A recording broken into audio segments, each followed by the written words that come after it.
ஆண்டவராகிய இயேசு கிறிஸ்துவின் இனிய நாமத்தினாலே இந்த காணொளி பதிவின் மூலமாக மீண்டும் உங்களை சந்திப்பதிலே நான் மகிழ்ச்சி அடைகிறேன். இந்த வார செய்தியை கர்த்தருடைய ஆலயத்திலிருந்து கொடுப்பது மிகவும் மகிழ்ச்சியாக இருக்கிறது. எத்தனை பேர் சந்தோஷமா இருக்கீங்க? அல்லேலூயா. கர்த்தருடைய வார்த்தைக்கு போவதற்கு முன்னதாக நான் மறுபடியும் தெரிவிக்க விரும்புகிற ஒரு காரியம், இந்த காணொளி பதிவானது கிறிஸ்தவ மக்களுக்கென்று, சபை மக்களுக்கென்று கொடுக்கப்படுகிற கிறிஸ்தவ விழிப்புணர்வு செய்தி அடங்கிய பதிவாகும். ஆகையினாலே மற்றவர்களை பார்ப்பதிலே நீங்கள் உங்களுக்கு உங்களுடைய இந்த கருத்துக்களை ஏற்றுக்கொள்வதும் தவிர்ப்பதும் அவர்களுடைய விருப்பமாக இருக்கட்டும் என்று சொல்லி நான் கருதுகிறேன். கர்த்தர் உங்களை ஆசீர்வதிப்பாராக. இன்றைக்கும் தேவ வார்த்தைக்கு நேராக கடந்து போகலாம். வாசிக்கலாம். நாகும் எழுதின தீர்க்கதரிசன புஸ்தகம் 2ஆம் அதிகாரம் 1ஆம் வசனத்தை எடுத்தவர்கள் வாசிக்கபடி அன்பாக கேட்கிறேன். நாகும் 2ஆம் அதிகாரம் 1ஆம் வசனம். சிதறடிக்கிறவன் உன் முகத்துக்கு முன்பாக வருகிறான், அரணை காத்துக்கொள், வழியை காவல் பண்ணு, அறையை கெட்டியாய் கட்டிக்கொள், உன் பலனை மிகவும் ஸ்திரப்படுத்து. அப்படி நாம் இருக்கிறவங்களே வீடுகள் தோறும் கண்களை மூடி ஆண்டவர் நோக்கி பார்க்கலாம். இந்த காலை நேரத்தில் கர்த்தருடைய பிரசன்னம், தேவனுடைய மகிமை நமத்திலே கடந்து வரும்படிக்காக இவ்வளவு நேரம் அவரை பாடி துதித்து ஆராதித்தோம். இப்பொழுதும் கர்த்தருடைய வார்த்தையை நாம் கேட்க போகிறோம். இந்த வார்த்தை நமக்கு ஆசீர்வாதமாக்கி தரும்படியாக எல்லாரும் ஆண்டவரை நோக்கி பார்த்து, ஆண்டவரே தகப்பனே, இந்த காலை நேரத்தில் எங்களோடு பேசுவீராக, எங்களோடு பேசுவீராக என்று சொல்லி கேட்போமா? அல்லேலூயா. என்னை படைத்தவர் நீ, என்னை வளர்த்தவர் நீ, என்னை படைத்தவர் நீ, என்னை வளர்த்தவர் நீ, என் பாவம் நீக்கி என்னை குணமாக்கி என்னோடு இருப்பவர் நீ, என் பாவம் நீக்கி என்னை குணமாக்கி என்னோடு இருப்பவர் நீ.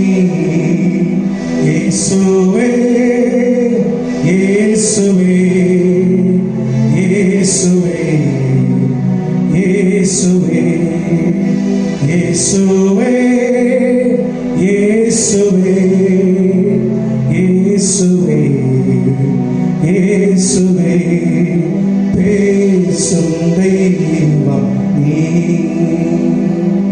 பேசாத கல்லோ மரமோ நிரல்ல, பேசும் தெய்வம் நீ, என்னை அழைத்தவர் நீ, என்றும் நடத்திடுவி, என்னை அழைத்தவர் நீ, என்றும் நடத்திடுவி, என்னேல் கண் வைத்து ஆலோசனை தந்து என்னோடு இருப்பவர் நீ, என் மேல் கண் வைத்து ஆலோசனை தந்து என்னோடு இருப்பவர் நீ. இயேசுவே இயேசுவே இயேசுவே இயேசுவே சொல்லுவோமா? இயேசுவே இயேசுவே இயேசுவே இயேசுவே. நல்ல தகப்பனே, இந்த காலை நேரத்திலையும் நம்முடைய மகிமை எங்களை மூடட்டும். ஒரு விசை கூட தகப்பன ராஜா நம்முடைய மகிமையின் பிரசன்னம் எங்களை ஆளுகை செய்யும்படி காட்சிக்கிறோம். அடியனை மறைத்து கர்த்தர் வெளிப்படும். இந்த வார்த்தைகளை வைத்து தொடர்ந்து ஆண்டவர்களோடு கூட நீர் பேசுகிற நல்ல தயவுக்காக ஸ்தோத்திரம்.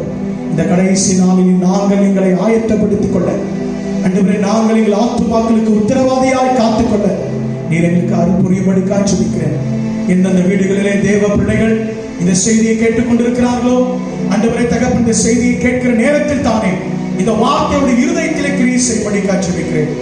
இயேசு கிறிஸ்து நேர பெற்ற நாமத்திலே ஜெபிக்கிறேன் ஜீவனுள்ள நல்ல பிதாவே, ஆமென். ஆண்டவராகிய இயேசு கிறிஸ்துவின் நாமத்தினாலே மறுபடியும் உங்களுக்கு நான் வாழ்த்துதலை தெரிவித்துக் கொள்கிறேன். இந்த நாகும் எழுதின தீர்க்கதரிசன புஸ்தகம் 2ஆம் அதிகாரம் 1ஆம் வசனத்தை மையமாய் வைத்து கர்த்தருடைய வார்த்தையை தொடர்ந்து 3 வாரங்களாக தியானிக்க தேவ ஆவியானவர் நமக்கு உதவி செய்தார். முதலாவது, இந்த நாகும் சொல்லும் பொழுது உன் அரணை காத்துக்கொள் என்று சொன்ன பொழுதும், இரண்டாவது உன் வழியை காவல் பண்ணு என்று சொல்லியும், மூன்றாவது உன் அறையை கெட்டியாய் கட்டிக்கொள், நான்காவது இங்கு சொல்லும் பொழுது உன் பலனை மிகவும் ஸ்திரப்படுத்து. அல்லேலூயா. காரணம் என்ன? நம்முடைய முகத்தை சிதறடிக்கும்படிக்கு சாத்தான் இன்றைக்கு வஞ்சக பிசாசு தந்திரமான காரியங்களை நமக்கு விரோதமாய் செய்து கொண்டிருக்கிறபடினாலே, நமக்கு எதிரிட்டு வருகிறபடினாலே இன்றைக்கு நாம் நம்முடைய பலனை ஸ்திரப்படுத்த வேண்டியது அவசியமாக இருக்கிறது. பிரியமான தேவ ஜனமே, இந்த கடைசி நாட்களிலே நாம் தேவன் கொடுக்கிற அந்த பலனைக்குள்ளே மிகவும் ஸ்திரப்பட வேண்டியது அவசியமாக இருக்கிறது. இதை ஆங்கிலத்தில் நீங்கள் வாசித்து பார்ப்பீங்க சொன்னால் fortify thy power mightily என்று சொல்லி போடப்பட்டிருக்கிறது. உங்களுடைய ஸ்ட்ரென்த், உங்களுடைய பலனை இன்னும் அதிகரித்துக் கொள்ளுங்கள் என்கிறதான அர்த்தம் கொள்ளும் விதத்திலே ஆங்கில வேதாகமத்திலே மொழிபெயர்க்கப்பட்டுள்ளது. எப்படி நாம் பலப்பட முடியும்? கொஞ்சம் யோசித்து பார்ப்போம். இன்னைக்கு நாம் தியானிக்க போகிற காரியம், எப்படி நாம் பலத்தை பெற்றுக்கொள்ள முடியும்? ஒரு மனுஷன் தன்னைத்தானே பலப்படுத்திக் கொள்ள முடியுமா என்று சொன்னால் முடியாது. வேதம் சொல்லுகிறது தேவனே நம்மை பலப்படுத்தக்கூடியவர். இதைத்தான் சங்கீதக்காரன் கூறும் பொழுது, சங்கீதங்களின் புஸ்தகம் 29ஆம் சங்கீதம் 11ஆம் வசனத்தை வாசித்து பார்ப்போம் என்று சொன்னால், சங்கீதம் 29:11, கர்த்தர் தம்முடைய ஜனத்திற்கு பலன் கொடுப்பார். போதுமானது. சங்கீதக்காரன் சொல்லும் பொழுது இப்படி சொல்லுகிறான், தேவனே தம்முடைய ஜனத்திற்கு பலன் கொடுக்கிற ஆண்டவர். அல்லேலூயா. அவர் பலன் கொடுப்பார் என்று இங்கு சங்கீதக்காரன் சொல்லுகிறான். இன்னொரு இடத்திலே சொல்லும் பொழுது இப்படி சொல்லுகிறான். சங்கீதம் 68ஆம் சங்கீதம் 28ஆம் வசனத்தை வாசித்து பாருங்கள். உன் தேவன் உனக்கு பலத்தை கட்டளையிட்டார் என்று எழுதியிருக்கிறதை பார்க்க முடியும். தம்முடைய ஜனத்திற்கு பலன் கொடுக்கிற தேவன் என்றும், தம்முடைய ஜனத்திற்கு அவர் பலனை கட்டளையிடுகிற கர்த்தர் என்றும் சொல்லுகிறதை பார்க்க முடியும். பிரியமான தேவ ஜனமே, ஒரு ஆண்டவருடைய பிள்ளை, ஒரு மகளோ ஒரு மகனோ எப்படி தங்களை பலப்படுத்திக் கொள்ள முடியும்? எப்படி தங்களுடைய பலனை மிகவும் ஸ்திரப்படுத்த முடியும் என்று சொன்னால் கர்த்தரால் மாத்திரமே. அல்லேலூயா, அல்லேலூயா.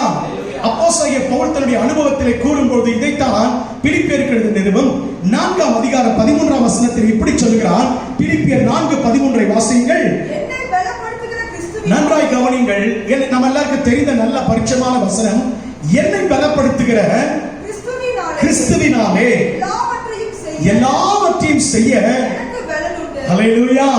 நம்மை பலப்படுத்துகிறவர் யார்? ஆண்டவராகிய இயேசு கிறிஸ்து. அல்லேலூயா. நம்முடைய ஆண்டவரே நம்மை பலப்படுத்துகிற தேவனாக இருக்கிறார், நம்மை ஸ்திரப்படுத்துகிற கர்த்தராக இருக்கிறார். பாருங்க, எந்த விஷயத்துல பலப்படுத்தினார் என்று சொல்லி பார்ப்போம் என்று சொன்னால், அப்போஸ்தலனாகிய பவுலுடைய வாழ்க்கையிலே அவன் கலாத்தியருக்கு எழுதின நிருபம் 2ஆம் அதிகாரம் 7ஆம் வசனத்தில் இப்படி சொல்லும் பொழுது, கலாத்தியர் 2:7 வாசியுங்கள். அதுவும் அல்லாமல் விருத்த சேதனம் உள்ளவர்களுக்கு அப்போஸ்தலனாய் இருக்கும்படிக்கு பேதுருவை பலப்படுத்தினவர் புறஜாதிகளுக்கு அப்போஸ்தலனாய் இருக்கும்படிக்கு என்னையும் பலப்படுத்தினார். அல்லேலூயா. இங்க பவுலடியா சொல்லும் பொழுது இப்படி சொல்லுகிறார், இங்க யூதர்களுக்கு சுவிசேஷம் அறிவிக்கும்படிக்கு அப்போஸ்தலனாகிய பேதுருவை பலப்படுத்தின ஆவியானவர் தேவனாகிய கர்த்தர் புறஜாதிகளுக்கு சுவிசேஷத்தை அறிவிக்கும்படிக்கு என்னை பலப்படுத்தினார். அல்லேலூயா. நம்முடைய வாழ்க்கையில ஒவ்வொரு பகுதியிலேயும் ஒவ்வொரு காலகட்டத்திலேயும் நம்மை பலப்படுத்துகிறவர் நம்முடைய ஆண்டவராகிய தேவன். அல்லேலூயா. இன்னொரு விதத்தில் சொல்ல வேண்டும் என்று சொன்னால், நமக்கு கிடைக்கிற பலன், நமக்கு உண்டாகிற பலன் அது தேவனிடத்திலிருந்து மாத்திரமே. எனவேதான் அப்போஸ்தலனாகிய பவுல் தீமோத்தேயுக்கு எழுதும்போது 2 தீமோத்தேயு 1ஆம் அதிகாரம் 7ஆம் வசனத்தை வாசித்து பாருங்கள். 2 தீமோத்தேயு 1:7, தேவன் நமக்கு பயமுள்ள ஆவியை கொடாமல். போதுமானது. அந்த இடத்துல நீங்க பார்ப்பீங்கன்னு சொன்னா, தேவன் நமக்கு பயமுள்ள ஆவியை கொடாமல் அங்க எழுதப்பட்டிருக்கிறது பலமும். அல்லேலூயா. அப்படி என்று சொன்னால் ஒரு தேவ பிள்ளைக்கு கிடைக்கிற அந்த பலம் எங்கிருந்து வருகிறது என்று சொன்னால் அது கர்த்தரிடத்திலிருந்து உண்டாகிறது. ஆண்டவராகிய தேவனே ஒரு மனுஷனை, ஒரு மனுஷியை பலப்படுத்துகிறவர் என்று சொல்லி பார்க்கிறோம். நமக்குள்ள பலனை கட்டடுகிறவர் நம்முடைய ஆண்டவராகிய தேவன் ஒருவர் மாத்திரமே. பாருங்க, இஸ்ரவேல் ஜனங்களை எகிப்திலிருந்து ஆண்டவர் விடுதலையாக்கி கொண்டு வரும் பொழுது அவர்கள் வனாந்திரத்திலே 40 வருடம் அலைந்து திரிகிறார்கள். அவருடைய அவிசுவாசத்தினாலே ஆண்டவராகிய தேவன் அவர்களை 40 வருடம் வனாந்திரத்திலே சுற்றி திரியும்படிக்கு அவர்களுக்கு தேவன் என்ன செய்யறாரு? அனுமதி கொடுக்கிறார். ஆனாலும் நன்றாக கவனிங்க, அவர்கள் 40 வருஷங்கள் வனாந்திரத்திலே சுற்றி திரிந்தாலும் வேதம் சொல்லுகிறது கர்த்தர் ஒருவரே அவர்களை பலப்படுத்தினார் என்று சொல்லி. அல்லேலூயா. அவர்களில் ஒருவனுக்கும் பலவீனப்பட்டவன் ஒருவனும் இல்லை. 40 வருஷங்கள் வனாந்திரத்திலே அலைந்து திரிய நேரிட்டாலும் அவர்களிலே ஒருவனுக்கும் பலன் குன்றி போகவில்லை. வாசிங்கள் சங்கீதங்களின் புத்தகம் 105ஆம் சங்கீதம் 37ஆம் வசனத்தை வாசிப்போம் என்று சொன்னால், அப்பொழுது அவர்களை வெள்ளியோடும் பொன்னோடும் புறப்பட பண்ணினார். அவர்களின் கோத்திரங்களில் நன்றாய் கவனிங்கள், பலவீனப்பட்டவன் ஒருவனும் இருந்ததில்லை. அல்லேலூயா. பாருங்க, ஏறத்தாழ 20 லட்சம் பேர். அந்த 20 லட்சம் பேர்களிலே ஒருவருக்குள்ளும் பலவீனம் இல்லை. அல்லேலூயா. ஒருவருக்குள்ளும் பலவீனம் இல்லை. கர்த்தரே அவர்களை பலப்படுத்தினார் என்று சொல்லி பார்க்கிறோம். ஆம் பிரியமான தேவ ஜனமே, எப்படி நம்முடைய பலத்தை ஸ்திரப்படுத்த முடியும்? யார் ஸ்திரப்படுத்த முடியும்? அல்லது எப்பொழுது நாம் பலனட முடியும் என்று சொன்னால், கர்த்தர் ஒருவரால் மாத்திரம்தான் அந்த பலனை நமக்கு கொடுக்க முடியும். அல்லேலூயா. அல்லேலூயா. அந்த பலன் நமக்குள்ளே வரும்போது, அந்த தேவ பலன் நமக்குள்ளே வரும் என்று சொன்னால், நிச்சயமாகவே நம்முடைய முகத்துக்கு முன்பாக வருகிற சாத்தானை நீங்களும் நானும் மேற்கொள்ள முடியும் என்பதில் எந்த விதமான சந்தேகம் இல்லை. அல்லேலூயா. பாருங்க, எனக்கு அன்பான தேவ ஜனமே, கர்த்தர் ஒருவர் நம்மை பலப்படுத்துகிறார். எந்த சூழ்நிலையில நமக்கு பலன் உண்டாகிறது? இந்த காலை நேரத்தில் தேவன் எந்தெந்த வகையில நம்மை பலப்படுத்துகிறார், அல்லது எப்பொழுது நமக்கு இந்த பலன் உண்டாகிறது? இன்றைக்கு உங்களோடு கூட பலப்படுத்தும் தேவன் என்கிறதான தலைப்பில் நான் கர்த்தருடைய வார்த்தையை பகிர்ந்து கொள்ள போகிறேன்.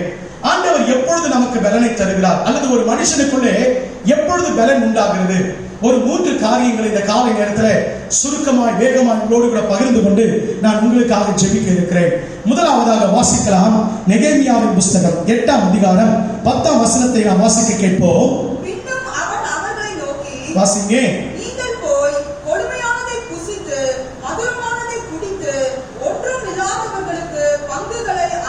அனுப்புங்கள். இந்த நாள் நமது ஆண்டவருக்கு பரிசுத்தமான நாள். விசாரப்பட வேண்டாம்.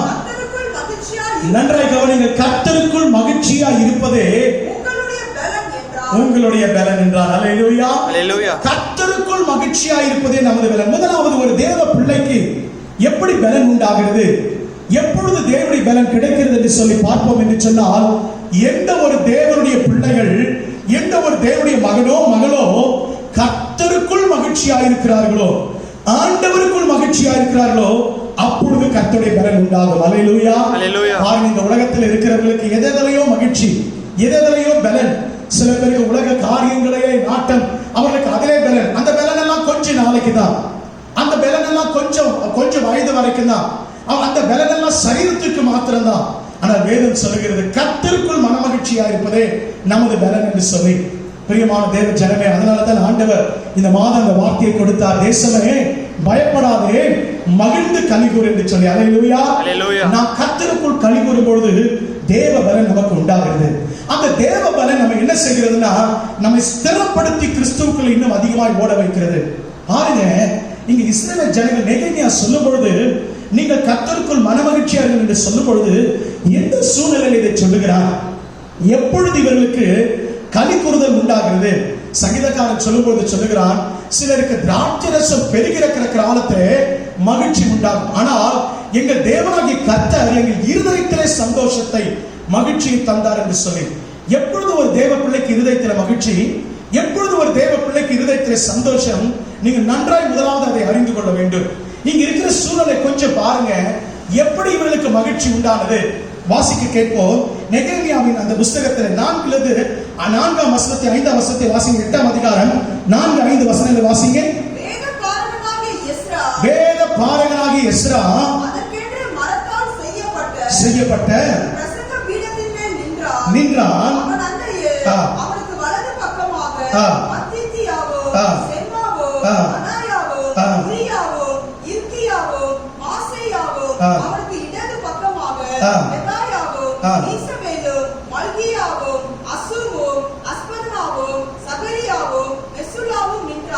நின்றார்கள். எஸ்ரா சகல ஜனங்களுக்கும் நன்றாக கவனிங்க. எஸ்ரா சகல ஜனங்கள் அண்டைக்கும் சகல ஜனங்களுக்கும் உயர நின்று ஜனங்களுக்கும் உயர நின்று சகல ஜனங்களும் காண திறந்தான். புஸ்தகத்தை திறந்தான். நல்லா கவனிங்க. இங்க நடக்கிற சம்பவம் என்ன? எல்லா ஆசாரியர்கள், எல்லா தேசத்தின் தலைவர்கள், அங்க சொல்லப்பட்ட ஒவ்வொரு பேரும் ஆசாரியர்களும் தலைவர்களுமா இருக்கிறாங்க.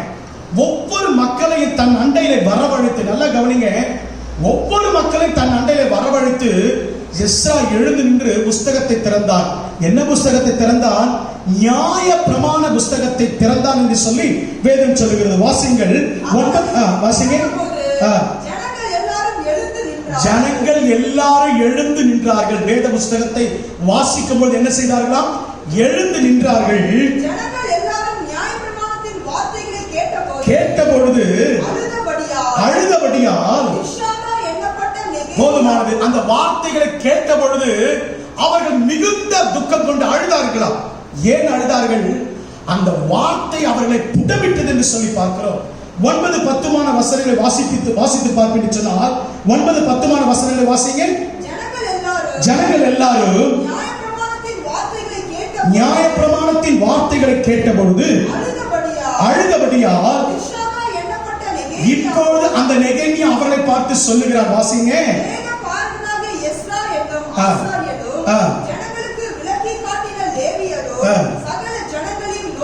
நோக்கி இந்த நாள் உங்கள் தேவனாகிய கர்த்தருக்கு பலி செலுத்தும் நாள், பரிசுத்தமான நாள், வேத புஸ்தகம் வாசிக்கப்படுகிற நாள், வேத புஸ்தகத்தை திறக்கப்படுகிற நாள், வேத வார்த்தைகள் வாசிக்கப்படுகிற நாள். எப்படிப்பட்ட நாள்? பரிசுத்த நாள். அல்லேலூயா. ஆகையினாலே சொல்லிவிட்டு சொல்கிறார், ஆகையினாலே நீங்கள் துக்கப்பட வேண்டாம், நீங்கள் கர்த்தருக்குள் மகிழ்ந்து கலிகூறுங்கள் என்று சொல்லி. அல்லேலூயா. அல்லேலூயா. ஆவிக்குரிய தேவனுடைய பிள்ளைக்கு மகிழ்ச்சி எதில் இருக்குன்னா கர்த்தருடைய வேதத்தில் இருக்கிறது. கர்த்தருடைய வேதத்திலே பிரியப்படும் பொழுது இருக்கிறது. கர்த்தருடைய வேதத்தை வாசிக்கும் பொழுது இருக்கிறது. எனக்கு அன்பான தேவ ஜனமே, நீங்கள் நான் கர்த்தருடைய வேதத்திலே பிரியமா இருக்கிறோமா? எனவேதான் சங்கீதக்காரன் 1ஆம் சங்கீதத்தில் சொல்லும் பொழுது இரவும் பகலும் அவருடைய வேதத்தை தியானிக்கிற மனுஷன் பாக்கியவான் என்று எழுதியிருக்கிறதை நீங்கள் நான் பார்க்க முடியும். ஆம் பிரியமானவரே, எப்பொழுது நமக்கு மகிழ்ச்சி, எப்பொழுது நமக்கு கலிகூறுதல், அந்த பலன் நமக்கு உண்டாக வேண்டும் என்று சொன்னால் கர்த்தருடைய வேதத்தை பிரியமாய் இருக்க வேண்டும். சங்கீதக்காரனை போல, தாவீதை போல இந்த வேதத்தை பிரியப்பட்ட மனுஷன் வேதாகமத்தில் ஒருவரும் இல்லை. கர்த்தருடைய வார்த்தையை நேசித்த, கர்த்தருடைய வார்த்தையின் பேரில் அன்பு வைத்த, கர்த்தருடைய வார்த்தையின் பேரில் பற்றுதலாய் இருந்த தாவீதை போல வேதாகமத்தில் ஒரு மனுஷனை நீங்கள் நான் பார்க்க முடியாது. உதாரணத்துக்கு சில வசனங்களை உங்களுக்கு காண்பித்துக் கொடுக்கிறேன். சங்கீதங்களின் புஸ்தகம் 27ஆம் சங்கீதம் 4ஆம் வசனத்தை வாசிங்க. கர்த்தரிடத்தில் ஒன்றை கேட்டேன், வாசிங்க. கர்த்தருடைய மகிமையை பார்க்கும்படியாகவும் அவருடைய ஆலயத்தில் ஆராய்ச்சி. என்ன ஆராய்ச்சி? நல்லா கவனிங்க. ஆலயத்தில் என்ன ஆராய்ச்சி? ஆலயத்தில் என்ன ஆராய்ச்சி செய்ய விரும்புகிறான்? கர்த்தருடைய வேதத்தை ஆராய்வதே. அல்லேலூயா. கர்த்தரிடத்தில் ஒன்றை கேட்டேன், அவருடைய வசனத்தை நான் ஆராய வேண்டும், அவருடைய வசனத்தை நான் விளங்கிக் கொள்ள வேண்டும். 119ஆம் சங்கீதத்தை முழுவதுமாக நீங்கள் சமயம் கிடைக்கும் என்று சொன்னால் நீங்கள் வாசித்து பாருங்க. 119ஆம் சங்கீதம் முழுவதும் சங்கீதக்காரன் ஆண்டவருடைய வார்த்தை மேல வைத்திருக்கிற பற்றுதலை நீங்கள் நானும் பார்க்க முடியும். சில வசனங்களை படிக்கலாம். 119ஆம் சங்கீதம் 92ஆம் வசனத்தை வாசிங்க. உமது வேதம் எனது மனமகிழ்ச்சியா இராதிருந்தால் என் துக்கத்தில் என்றைக்கோ அடைந்திருப்பேன். நல்லா கவனிங்க. அப்போ ஒரு தேவ பிள்ளைக்கு மனமகிழ்ச்சி எங்கதான் இருக்குன்னா கர்த்தருடைய வேதத்தில் இருக்கு. அல்லேலூயா. அதனாலதான் சங்கீதக்காரன் சொல்கிறான், அவன் ஒரு ராஜாவாய் மாறிவிட்டான். அவன் ஒரு முழு இஸ்ரவேல் சமஸ்தானத்துக்கு ராஜாவாய் இருக்கிறான். 12 கோத்திரத்தை ஆளும்படிக்கு கர்த்தர் அவனுக்கு அதிகாரத்தை கொடுத்தார். ஆனால் அவனுக்கு மகிழ்ச்சி எங்க இருக்கு தெரியுமா? அவனுக்கு சந்தோஷம் எதில் இருக்கு தெரியுமா? கர்த்தருடைய வேதத்துல தான் அவனுக்கு சந்தோஷம் இருக்கு. எனக்கு அன்பான தேவ ஜனமே, இன்றைக்கு அநேக பேர் சொல்கிறாங்க கர்த்தருடைய வேதத்தை படிக்க முடியல, கர்த்தருடைய வேதத்தை படிக்க உட்கார்ந்தா தூக்கம் வருகிறது, கர்த்தருடைய வேதத்தை திறந்தாலே படித்தாலே எனக்குள்ளே சோர்வு உண்டாகிறது சொல்லி. நல்ல கவனிங்க. ஒரு தேவ பிள்ளைக்கு மகிழ்ச்சி கர்த்தருடைய வேதத்துல தான் இருக்கு, வசனத்துல தான் இருக்கு. கர்த்தருடைய வசனத்தை வாசிக்க முடியலன்னு சொன்னா நம்ம ரட்சிக்கப்பட்டதிலே, நம்முடைய ரட்சிக்கப்படுதலிலே இன்னும் குறைவு இருக்கிறது என்பது அர்த்தமாகிறது. எனக்கு அன்பான தேவ பிள்ளைகளே, தாவீது சொல்லுகிறார், கர்த்தருடைய வேதம் எனது மனமகிழ்ச்சி. அந்த வேதம் மாத்திரம் என் மனமகிழ்ச்சியா இல்லாமல் இருக்கும் என்று சொன்னார், என்றைக்கோ நான் துக்கத்தில் அழிந்து மாண்டு போயிருப்பேன் என்று சொல்கிறார். மேலும் சில வசனங்களை வாசிப்போம். 119:77 வசனத்தை வாசிங்க. உம்முடைய வேதம் என் மனமகிழ்ச்சி. உம்முடைய வேதம் என் மனமகிழ்ச்சி. இந்த மனமகிழ்ச்சி என்கிற வார்த்தையை திரும்ப திரும்ப திரும்ப அந்த 119 சங்கீதத்தில் மறுபடியும் சொல்லுகிறதை பார்க்க முடியும். இப்பொழுது 143 வசனத்தை வாசிங்க. இக்கட்டும் நெருக்கமும் என்னை பிடித்தது. இக்கட்டும் நெருக்கமும் என்னை பிடித்தது. ஆனாலும் உம்முடைய கற்பனைகள் என் மனமகிழ்ச்சி. ஆனாலும் ஒரு கற்பனைகள் என்னுடைய மனமகிழ்ச்சியா இருக்கிறது. அல்லேலூயா. அல்லேலூயா. நமக்கெல்லாம் சோர்வு வந்தா, நமக்கெல்லாம் பிரச்சனை வந்தா ஜெபம் பண்றதை நம்ம நிறுத்திடுவோம். இரண்டாவது வேதத்தை படிக்கிறது நம்ம நிறுத்திடுவோம். ஆனா சங்கீதக்காரன் சொல்லுகிறான், இக்கட்டும் நெருக்கமும் உபத்திரவம் பாடமும் எனக்கு வரும்பொழுது எது எனக்கு மனமகிழ்ச்சியா இருக்கிறது? வேதம் எனக்கு மனமகிழ்ச்சி. ஏன்னா சங்கீதக்காரன் நன்கு அறிந்திருந்தான், அந்த வேதம் தான், அந்த மனமகிழ்ச்சி தான் அவனுக்கு பலன் என்று சொல்லி. அல்லேலூயா. அதனால்தான் அவன் சொல்லும்போது சொல்கிறான், கால்களை மான்களின் கால்களை போல மாற்றி உயர்ந்த கண்மலை மேல் என்னை நிறுத்துகிறேன். காரணம் என்ன தெரியுமா? உங்களுடைய வேதத்தை நான் விடாது பற்றி கொண்டிருக்கிறேன் சொல்லி. 119 சங்கீதம் அநேக வசனம், 119:47, 119:154, 119:163, 119:167, 119:174 இந்த வசனங்கள் எல்லாம் பிறகு நீங்க வாசித்து பாருங்க. இந்த 119 சங்கீதத்தில் தாவீது, சங்கீதக்காரன் தாவீது சொல்லுகிறார், கர்த்தருடைய வேதம் எனது மனமகிழ்ச்சி. அப்படி நான் மனமகிழ்ச்சியா இருப்பதனாலே எனக்குள்ள தேவ பலன் உண்டாகிறது. அல்லேலூயா. அவன் மேலும் சொல்லுகிறான், இந்த பலத்தினாலே உம்மாலே ஒரு சேனைக்குள் பாய்வேன், உம்மாலே ஒரு மதிலை தாண்டுவேன். ஆம் பிரியமானவர்களே, முதலாவது நமக்கு பலன், நம்மை பலப்படுத்திக் கொள்ளக்கூடிய, அந்த ஸ்திரப்படுத்திக் கொள்ள வேண்டிய அந்த பலன் நமக்கு எதிலே இருக்குன்னு சொன்னால் கர்த்தரிலே மனமகிழ்ச்சியா இருப்பதுதான். அந்த மனமகிழ்ச்சி வேதத்தை வாசிப்பதினாலே, அந்த மனமகிழ்ச்சி கர்த்தருடைய வார்த்தையை தியானிப்பதினாலே, அந்த மனமகிழ்ச்சி கர்த்தருடைய வார்த்தையை நம்முடைய இருதயத்தில் வைத்து வைப்பதனாலே உண்டாகுது என்பது எந்த விதமான சந்தேகம் இல்லை. இரண்டாவதாக எப்பொழுது நமக்கு பலன் உண்டாகிறது? எப்பொழுது கர்த்தர் நமக்கு பலனை தருகிறார்? நம்ம எல்லாருக்கும் தெரிந்த வசனம், ஏசாயா தீர்க்கதரிசன புத்தகம் 40 அதிகாரம் 31 வசனத்தை வாசிக்க கேட்போம். ஏசாயா 40:31. கர்த்தருக்கு காத்திருக்கிறவர்களோ புது பலன் அடைந்து போதுமானது. நல்ல கவனிங்க, கர்த்தருக்கு காத்திருக்கிறவர்களோ என்ன அடையலாங்களா? புது பலன் அடைந்து. இரண்டாவதாக, முதலாவது சொன்ன கர்த்தருக்குள் களி கூறும் பொழுது மனமகிழ்ச்சி, அந்த மனமகிழ்ச்சி நிமித்தமா நமக்கு பலன் உண்டாகிறது. இரண்டாவது, எந்த ஒரு தேவ பிள்ளை தன் வாழ்க்கையில கர்த்தருக்கு காத்திருக்கிறார்களோ, ஆண்டவருக்கு காத்திருக்குதல் என்பது ஒரு இனிமையான ஒரு காரியம், ஒரு இனிமையான பிரசன்னம்.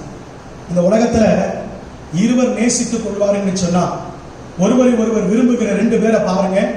அந்த இருவரும் என்ன செய்வாங்கன்னு சொன்னா, ஒருவருக்காக ஒருவர் சந்திக்கும் பொழுது காத்திருக்கணும்னா பல மணி நேரம் காத்திருப்பாங்க. எவ்வளவு நேரம் ஆனாலும் சரி, எத்தனை மணி நேரம் ஆனாலும் காத்திருப்பாங்க. ஏன்? அவங்க மேல வைத்திருக்கிறதான அன்பு, பாசம் அப்படிப்பட்டது. அது போலதான் ஆவிக்குரிய வாழ்க்கையிலையும் நம்ம கர்த்தருக்கு காத்திருக்கணும். அல்லேலூயா. கர்த்தருக்கு காத்திருக்கிறவர்கள் வேதம் சொல்கிறது புது பலன் அடைவாங்க. அவர்களுக்குள்ள இருக்கிற பலன் புது பலனாய் மாறும். வேதம் மீதியான வசனங்கள் சொல்கிறது, அவர்கள் கழுகுகளை போல பலன் அடைந்து உயிரை எழும்புவாங்க. அல்லேலூயா. நான் ஏற்கனவே சொல்லியிருக்கேன், கழுகுடைய வாழ்க்கை நன்றாக கவனித்து பாருங்க.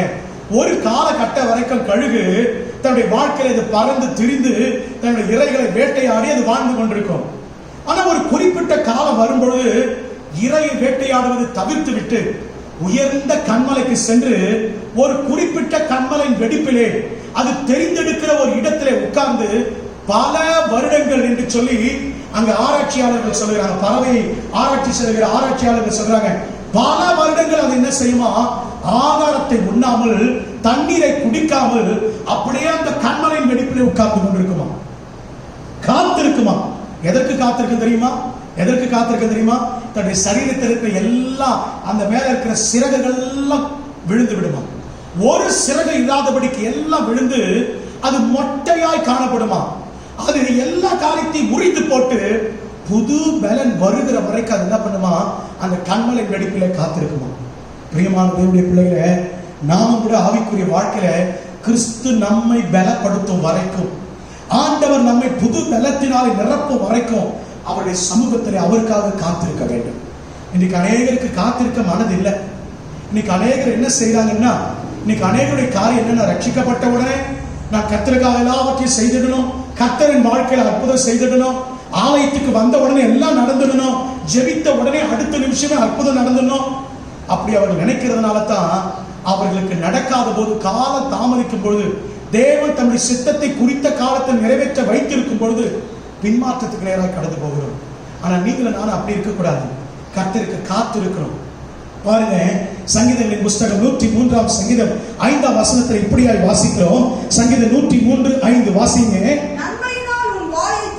நன்மையினால் உன் வாயை திருப்தியாக்குவார், கழுகுக்கு சமானமாய் உன் வயது திரும்ப வாழ வயது போல ஆக்குவார். அல்லேலூயா, அல்லேலூயா, அல்லேலூயா.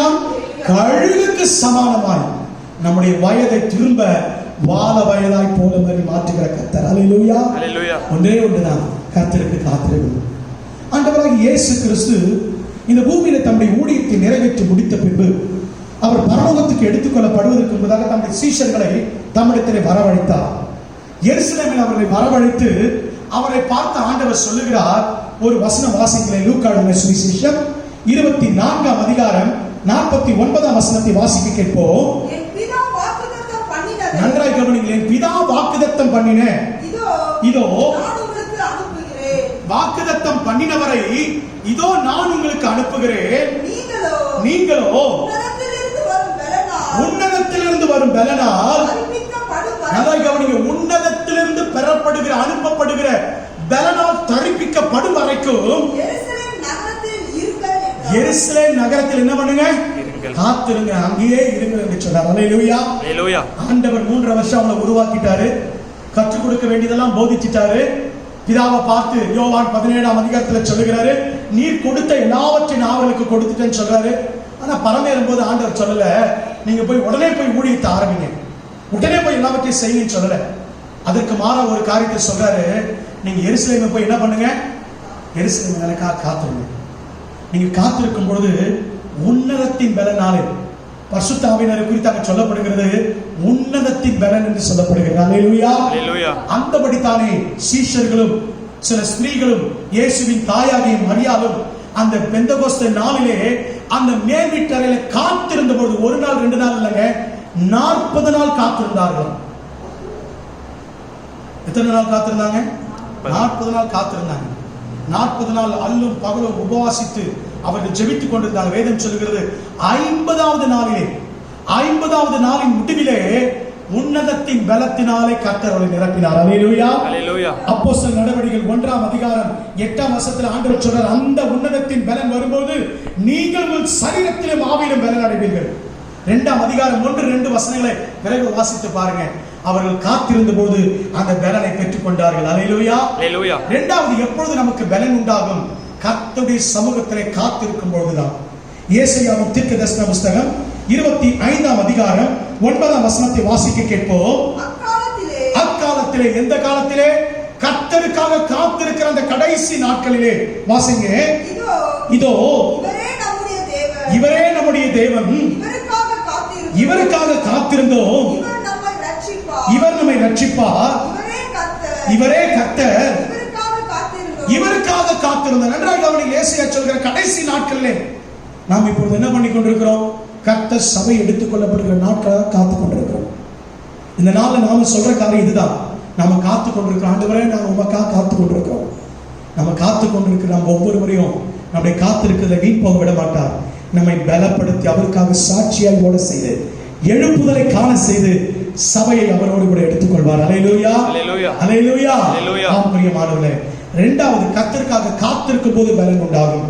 சங்கீதக்காரன் சொல்லும் பொழுது சங்கீதங்களின் புஸ்தகம் 27 சங்கீதம் 14 வசனத்தை வாசித்து பாருங்கள். கர்த்தருக்கு காத்திரு, அவர் உன் இருதயத்தை ஸ்திரப்படுத்துவார். கர்த்தருக்கு காத்திருக்கும் போது இருதயம் என்னவாகுமா? ஸ்திரப்படுத்துவார் என்று சொல்லி சங்கீதக்காரன் சொல்கிறார். இந்த சங்கீதக்காரனுடைய அனுபவம், எப்பொழுதெல்லாம் அவனுக்கு உபத்திரவம் பாடு வருகிறதோ, எப்பொழுதெல்லாம் நிந்தை அவமானத்தை சந்திக்கிறானோ, பாருங்க, தனக்கு மேல் உள்ளதான ராஜா சவுல் ராஜா அவனை கொல்ல வகை தேடி சுற்றி திரிகிறான். அவன் ராஜாவாய் மாறின பொழுது அவனுடைய சொந்த குமாரன் அப்சலோம் அவனை கொல்ல நினைக்கிறான். அவனுக்கு விரோதமாய் எழும்ப நினைக்கிறான். அகிதோப்பேல் அவனுக்கு ஆலோசனை கர்த்தராய் இருந்த, தாவீதுக்கு ஆலோசனை சொல்லக்கூடிய நபராய் இருந்த அகிதோப்பேல் என்ன பண்றான்?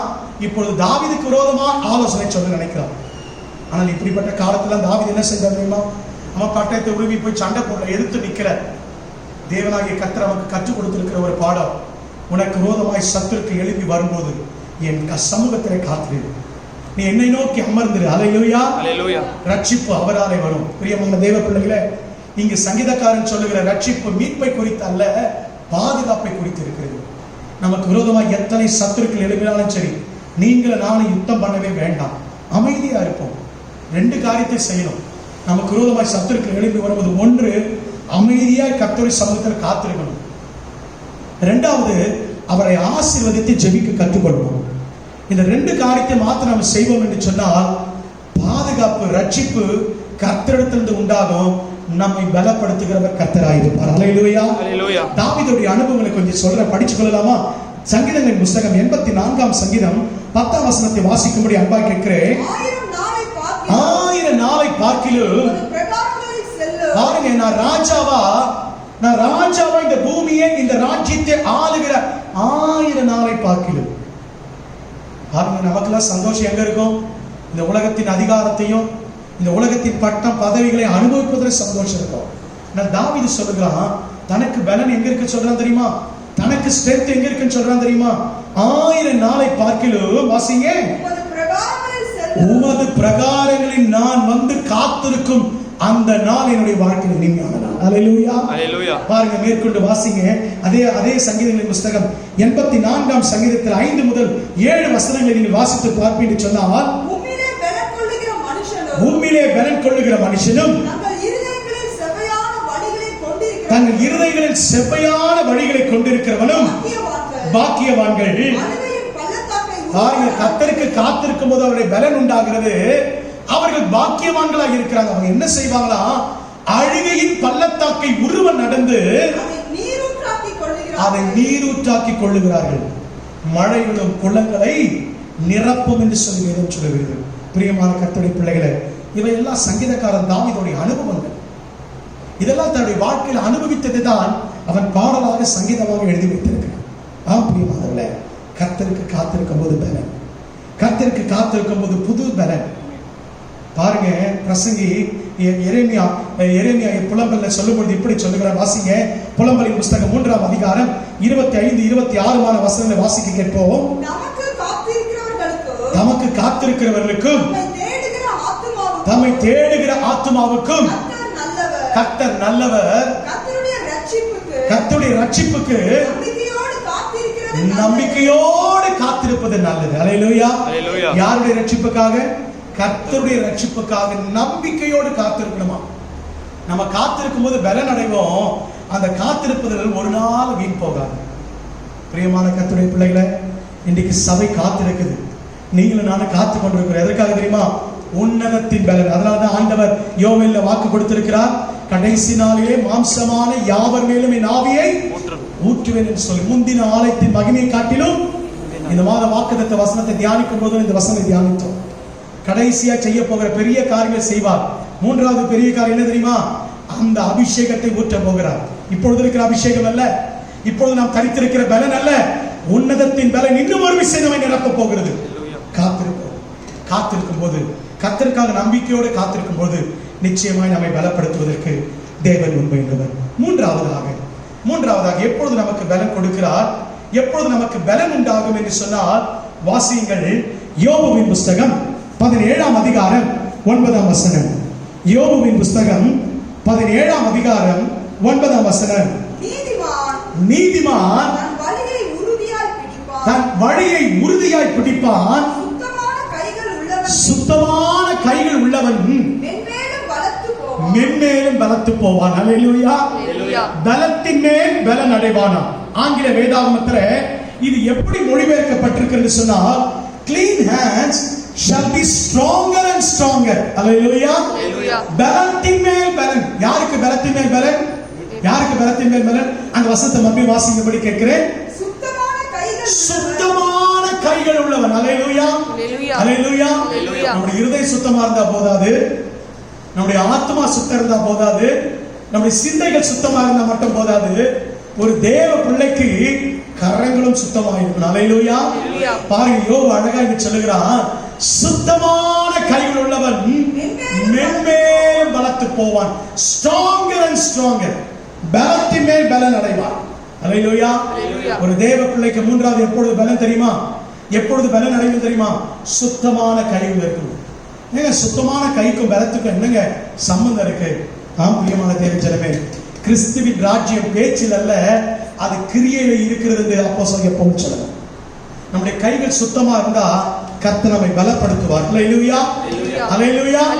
நம்முடைய கைகள் சுத்தமா இருந்தா தேவன் நம்மை பலப்படுத்துவது மாத்திரமல்ல, அவருடைய ஆசீர்வாதத்தை நாம சுதந்தரித்துக் கொள்வோம். அதுதான் ஏசாயா எழுதும்போது இப்படி எழுதுகிறார். ஏசாயாவின் புத்தகம் 1ஆம் அதிகாரம் 19ஆம் வசனத்தை வாசிங்க.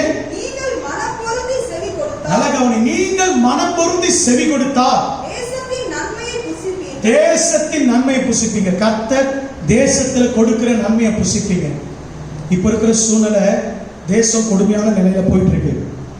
ஆனா இதே நிலைமை நீடிக்காது, கவலைப்படாதீங்க. இது நிரந்தரம் அல்ல. கர்த்தர் காரியங்களை மாற்ற போகிறார். அல்லேலூயா. கர்த்தர் தேசத்தின் நன்மை நமக்கு புசிக்கும்படிக்கு கொடுக்க போகிறார். அந்த நன்மை நம்ம புசிக்கணும். ஒண்ணு செய்யணும். நம்ம என்ன செய்யணும் தெரியுமா? பாருங்க 16ஆம் வசனம் சொல்லுது. பாருங்க என்ன சொல்லுது? அதே 1ஆம் அதிகாரம் 16ஆம் வசனத்தை வாசிங்க. உங்களை கழுவி சுத்திகரியுங்கள். உங்கள் கைகளை கழுவி சுத்திகரியுங்கள். உங்கள் கிரியைகளின் பொல்லாப்பை, உங்கள் கிரியைகளின் பொல்லாப்பை கண்களுக்கு மறைவாக அகற்றிவிடுங்கள். என் கண்களுக்கு மறைவாக அகற்றி விடுங்க. அல்லேலூயா.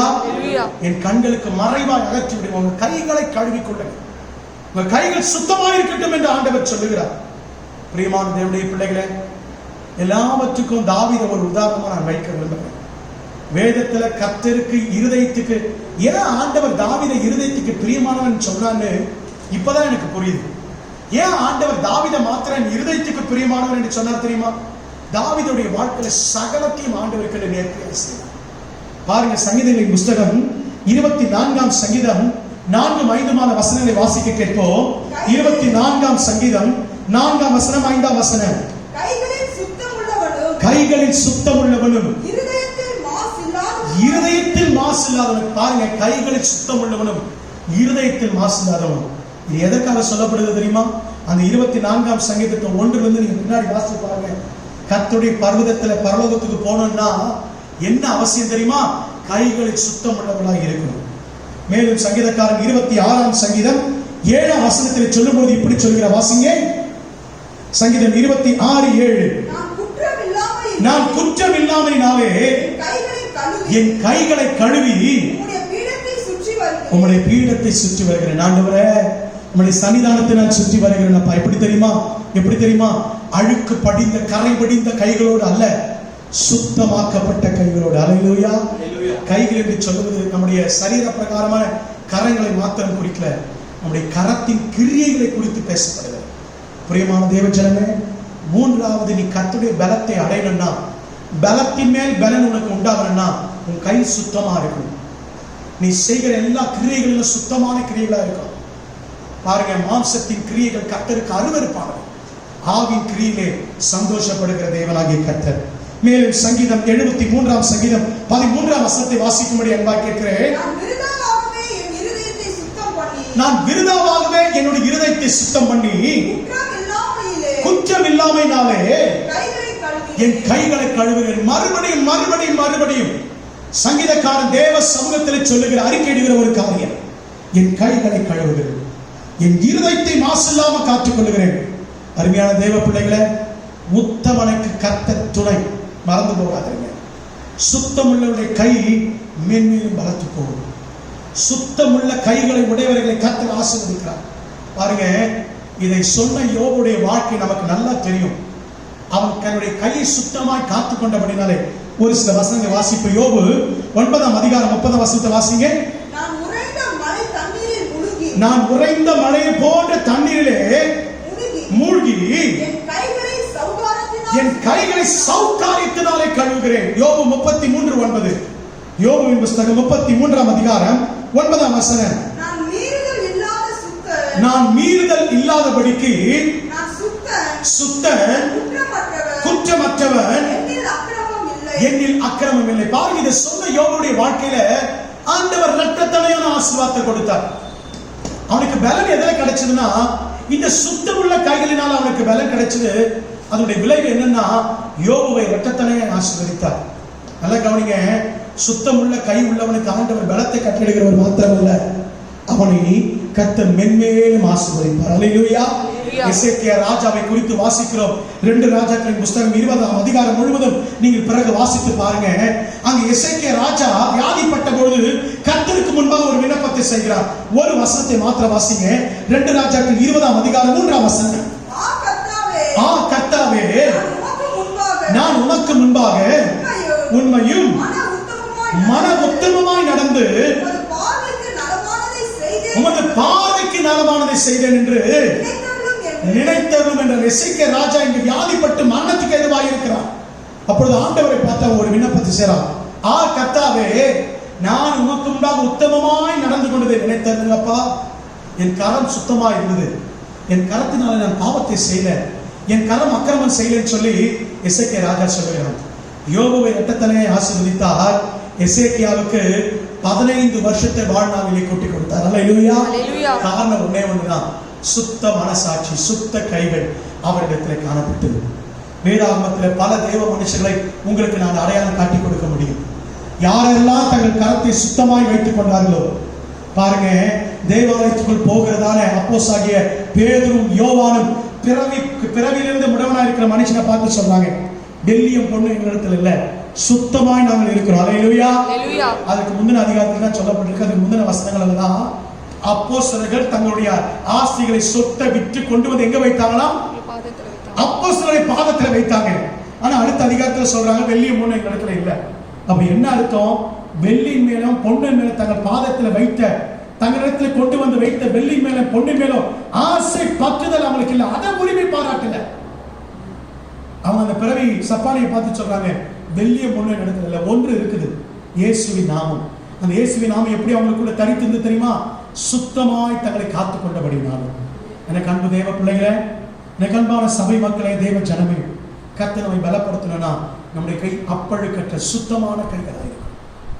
குற்றம் இல்லாமையினால நம்முடைய கரங்களை கழுவ ஒப்பு கொடுக்க நம்மை அர்ப்பணிக்க வேண்டும். 3 காரியங்களை சொன்னேன். எப்பொழுது தேவ பலன் நமக்கு உண்டாகும்? முதலாவது சொல்லும்போது நான் சொன்னேன், கர்த்தருக்குள் மனமகிழ்ச்சியா இருக்கணும். எப்பொழுது மனமகிழ்ச்சி? உலகத்தின் காரியங்களை அனுபவிக்கும் போது அல்ல, கர்த்தருடைய வேதத்தில் பிரியமா இருக்கும் போது மனமகிழ்ச்சி. அப்பொழுது நமக்கு பலன் உண்டாகும். 2வது, கர்த்தருக்கு காத்திருக்கும் போது பலன் உண்டாகும். 3வது, சுத்தமான கைகளில் நமக்கு இருக்கும் பொழுது நமக்கு பலன் உண்டாகும். இந்த பலன் என்ன செய்யும் தெரியுமா? நமக்கு விரோதமாய் முகத்தை சிதறடிக்கும்படி வருகிற சாத்தானுடைய கரத்திலிருந்து நம்மை விலக்கி பாதுகாத்துக் கொள்ளும். அல்லேலூயா. அல்லேலூயா. தேவ பிள்ளை இந்த 3 காரியத்தினாலே பலத்தின் மேன்மலை நடைபெறும். கண்களை மூடி நம்ம எல்லாரும் ஏற்கனவே முடிந்த யாவரும் முழங்கால் படிட்டு, கண்களை மூடி ஆண்டவரை நோக்கி பார்க்கலாமா? ஆண்டவரை நோக்கி பார்ப்போமா? இந்த நல்ல காலை நேரத்தில் சி மைனர் கண்களை மூடி ஆண்டவரை நோக்கி பார்ப்போம். ஆண்டவரே தகப்பனே, இந்த காலை நேரத்தில் ராஜா எங்களோடு கூட நீர் பேசின இந்த நல்ல வார்த்தைகளுக்காக ஸ்தோத்திரம். எங்களோடு இடைப்பட்ட உடைய வார்த்தைகளுக்காக நன்றி ராஜா. தகப்பனே, உம்மை நோக்கி பார்க்கிறோம் ஆண்டவரே. கர்த்தாவே, உம்மிடத்திலிருந்து எங்களுக்கு பலன் உண்டாகட்டும் சொல்லுகிறேன் ஆண்டவரே. தகப்பன ராஜா, விசேஷமாக கர்த்தருக்குள் மனமகிழ்ச்சியா இருப்பதே நமது பலன். 2வதாக, கர்த்தருக்கு காத்திருக்கும் போது நம்முடைய பலன். 3வது, இதோ சுத்தமான கைகள் ஆண்டவர் நோக்கி பார்த்தால்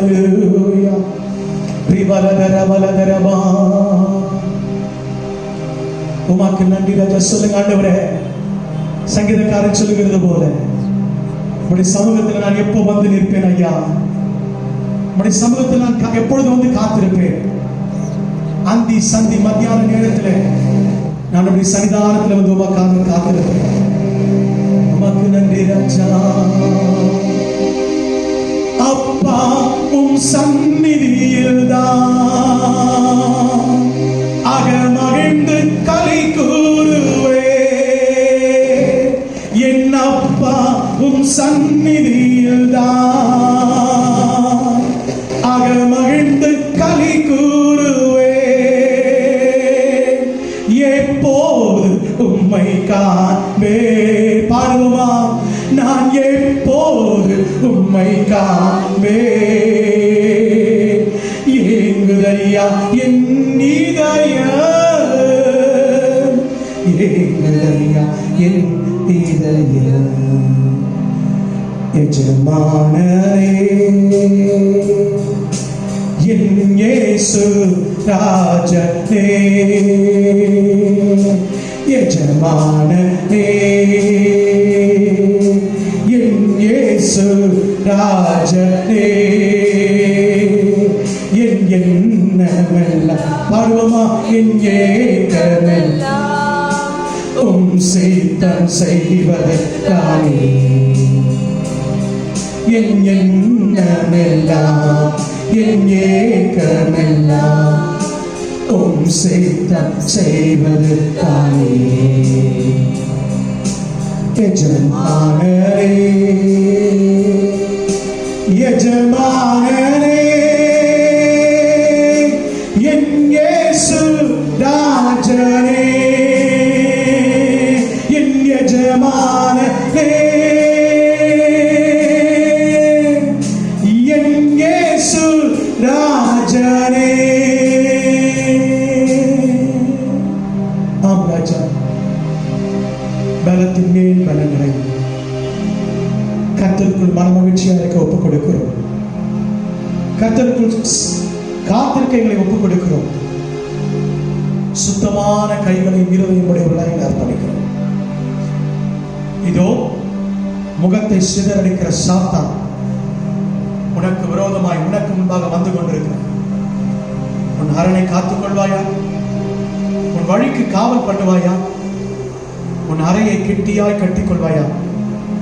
உன் பலனை ஸ்திரப்படுத்தி கர்த்தருடைய ஆசீர்வதிப்பார். நல்ல தகப்பனை இந்த காலை நேரத்திலேயும் உடைய வார்த்தைகளுக்கு நேராக வந்ததுக்காக ஸ்தோத்திரம்.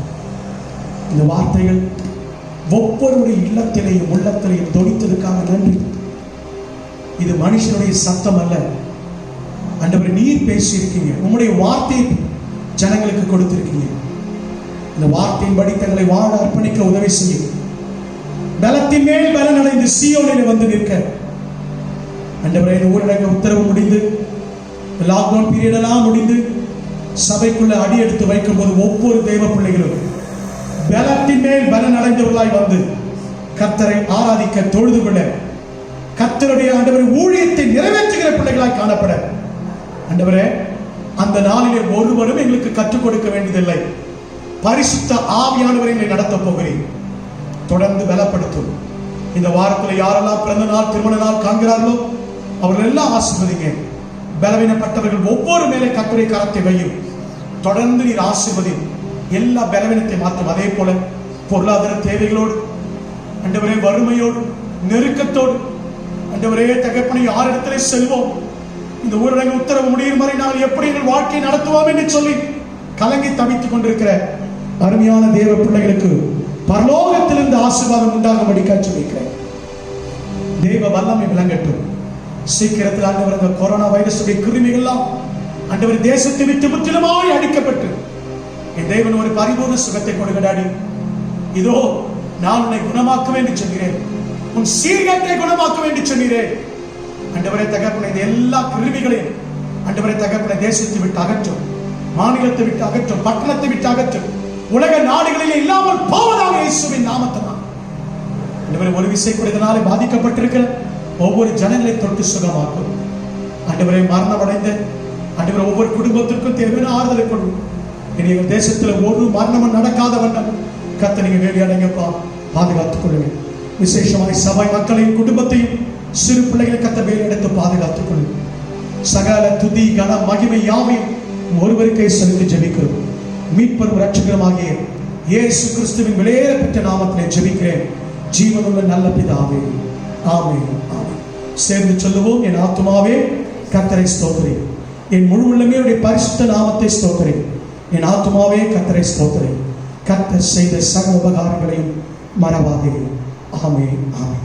உடைய கர்த்தராகிய இயேசு கிறிஸ்துவின் கிருபையும் பிதாவாகிய தேவனுடைய அன்பும் பரிசுத்த ஆவியானவருடைய அந்நிய ஐக்கிய சமாதான வழிநடப்பு சுகமும் பெறணும் இப்பொழுதும் எப்போதும் சதா காலங்களிலும் குமாரனாகிய இயேசு கிறிஸ்து மத்திய ஆலயத்தில் வந்து சபை எடுத்துக் கொள்ளப்படுகிற நாள் வரைக்கும் இருப்பதாக. ஆமென், ஆமென். God bless you. கர்த்தர் ஆசீர்வதிப்பார். கர்த்தர் ஆசீர்வதிப்பார்.